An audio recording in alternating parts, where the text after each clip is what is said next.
האוטו שחילצנו עכשיו, הוא ישב פה על הקצה של הצינור, שמנו לו את האבן הזאת מתחת לגלגל, נסע רוורס ויצא בשלום. אין לנו מילים להודות לארגון היקר ידידים שהצילו אותנו פה, ממש לא ידענו איך לצאת מפה. אם לא המתנדבים של ידידים יכלנו להישאר פה עד לא ידע. תודה רבה להשם שיש את הארגון הזה שמסייעים לאנשים, כך ירבו כמוהם, ובעזרת השם שאנחנו גם נזכה לעזור כמוהם בעזרת השם. רק בריאות, תודה. תודה. ערב טוב חברים, אנחנו פה ליד רבי מאיר בעל הנס, באתי להגיד רבי עקיבא.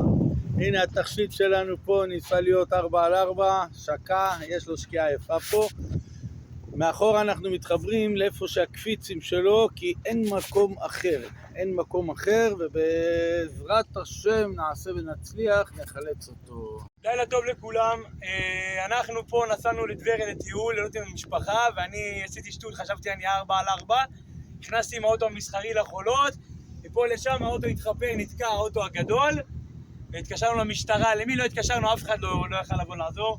התקשרנו לידידים והגיע גבר הזה, סגן מחלקת יחידת לוי. איך מה שם שלך? מאיר היקר הגיע, ובאמת אמר 5 דקות, לא עבר 2 דקות, אני בחוץ. תודה רבה, אין כמוכם. תודה רבה.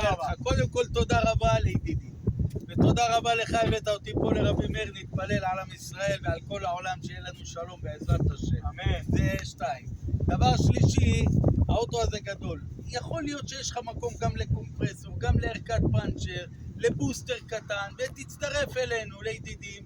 יש קריאה, גם היום הצלתי אותך, מחר אתה יכול את הבן שלי, את הבת שלי. נכון. וככה אנחנו נוסיף בעם ישראל ובכל העולם, באמת, זה משהו יפה, זה חסד של אמת, אחי. כמה זמן אתה תקוע פה? וואלה, שעתיים. שעתיים, תסתכל איך אתה נראה ביום חופש, כמו אחרי יום עבודה. וואלה, אמת. תצטרף לידידים. בעזרת השם, אחי. תודה לך. השם מברך אותך. תודה, נשמה. ברכה והצלחה.